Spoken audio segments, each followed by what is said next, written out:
सृष्टि बचपन से ही दिखने में सुंदर नहीं थी, लेकिन अमीर बाप की बेटी सृष्टि पर उसकी माँ जान छिड़कती। मेरी बेटी कितनी प्यारी है, भगवान सबको सृष्टि जैसी बेटी दे।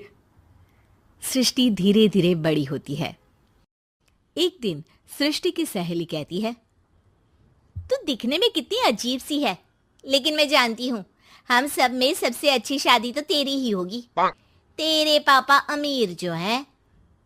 और बता नहीं सकते यार, दहेज तो हर कोई देता है, ये क्या ज्यादा ले जाएगी अपने पति के लिए? अरे बड़े शहर में कोठी है इसके पापा की। अरे पापा की है ना, कौन सी इसकी है? इसकी होती तब तो कोई भी लड़का इससे शादी कर लेता।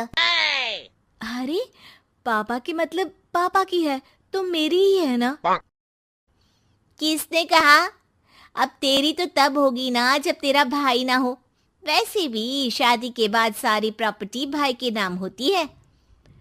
सृष्टि समझ जाती है कि उसे किसी भी हालत में माँ बाप की सारी प्रॉपर्टी को अपने नाम करना है, लेकिन कैसे?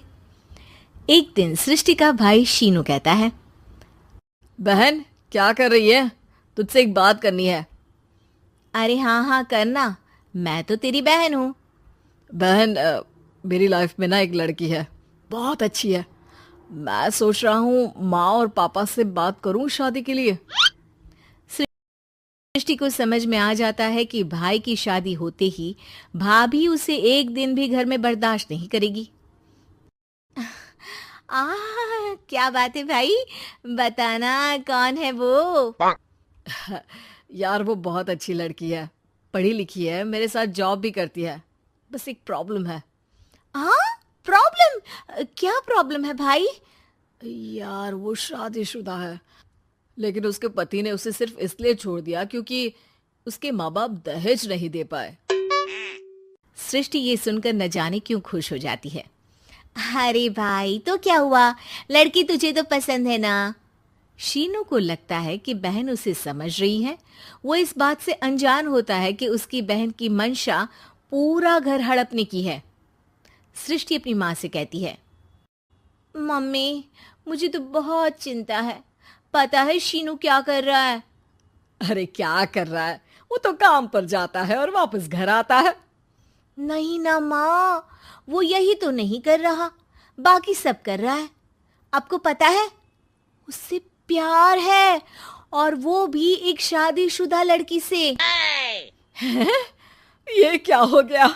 मैं सोसाइटी में क्या मुंह दिखाऊंगी? अरे तेरे पापा तो यही कहेंगे कि मैंने ही उसे बिगाड़ दिया है। माँ देखो, मेरी बात मानो, पापा पर भी विश्वास करने की जरूरत नहीं है।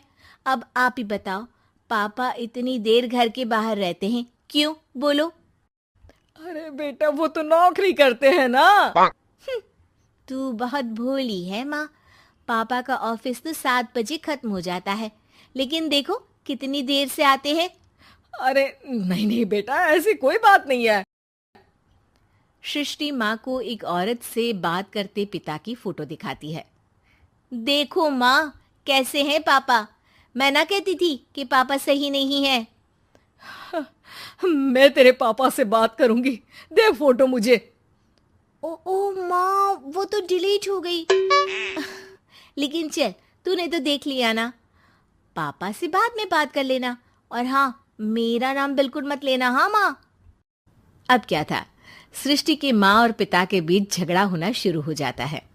सृष्टि के मन में क्या चल रहा था कोई नहीं जानता था। एक दिन, माँ सृष्टि के लिए एक लड़का देखा है, वो लोग शाम को उसे देखने आने वाले हैं। और हाँ माँ, एक खुशखबरी, मैं और पापा मिलकर एक नया बिजनेस ट्राई कर रहे हैं। शाम को लड़का आता है, सांवले रंग का। सृष्टि को तो बिल्कुल भी पसंद नहीं आता। लड़की की माँ कहती है, लड़की का चेहरा तो कोई खास नहीं, लेकिन अगर मेरे बेटे को आप लोग सेटल कर दें तो मैं उसकी शादी आपकी बेटी से करवा दूं। सृष्टि को लड़का बिल्कुल पसंद नहीं था। उसे भाई पर गुस्सा आ जाता है। लड़के वालों के जाने के बाद कहती है, माँ देखा, शीनू मेरे लिए कैसा लड़का लेकर आया, न दिखाने लायक न सुनने लायक, सेटल भी नहीं, वो भी हम करे। अरे माँ, मैं जानती हूँ ये मेरी शादी किसी भी घर में क्यों करवाना चाहता है। अरे कैसी बात कर रही है बहन? तूने तो देखा ना, लड़के को मैंने ही मना कर दिया तुझसे शादी के लिए।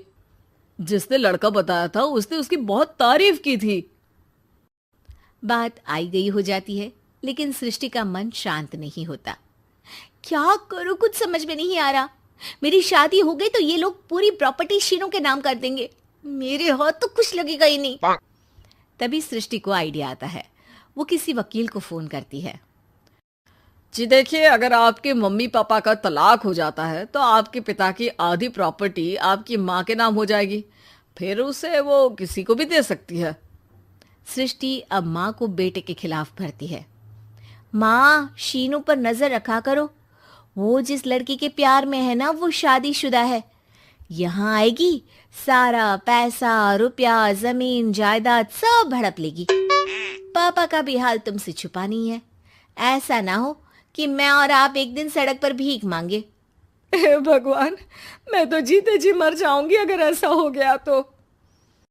ऐसा हो गया नहीं माँ, ऐसा ही होगा। अभी समय है, आगे का सोच लो। मैं तो कहती हूँ पापा से आधी प्रॉपर्टी लेकर अलग हो जाओ। पापा की आधी प्रॉपर्टी भी हम लोगों को अगर मिल जाती है ना तो अगले 7 जन्म सफल समझो। बेचारी माँ बेटी के कहने पर पति से तलाक लेकर अलग हो जाती है। सृष्टि अब पैसों से गाड़ी और अपने दूसरे महंगे शौक पूरे करने लगी। उसके दोस्त भी उसके पैसे इस्तेमाल करते। सृष्टि, कल तुम कहाँ थी? मैं सारा दिन घर पर अकेली थी। तो मैं क्या करूं? मैंने ठेका तो नहीं लिया है ना तुम्हें संभालने का। माँ को सृष्टि से ये उम्मीद नहीं थी। वो बैठकर रोने लगती है। वहीं उसका पति यानी कि सृष्टि के पिता आ जाते हैं। मैं जानता था कि तुम्हारा यही हाल होगा, तो आपने मुझे रोका क्यों नहीं? मैं रोकता तो तुम रुकती क्या? सृष्टि के कहने पर तुमने मुझ पर अपने बेटे पर शक किया, लेकिन तुम ये भूल गई कि कैसे हम दोनों ने मिलकर जीवन में इतना सब खड़ा किया। माँ पति के गले लग जाती है। मुझे माफ कर दीजिए, मैंने आपकी कमाई का एक बड़ा हिस्सा गवा दिया। कोई बात नहीं, तुम साथ हो तो मैं ऐसी 7 प्रॉपर्टी खड़ी कर दूंगा। तभी वहां सृष्टि आ जाती है रोते हुए। माँ, मयंक ने मुझे छोड़ दिया। वो बोल रहा था जब तक मेरे पास पैसे थे तब तक ही वो मेरे साथ था। पापा, माँ, मुझे माफ कर दीजिए।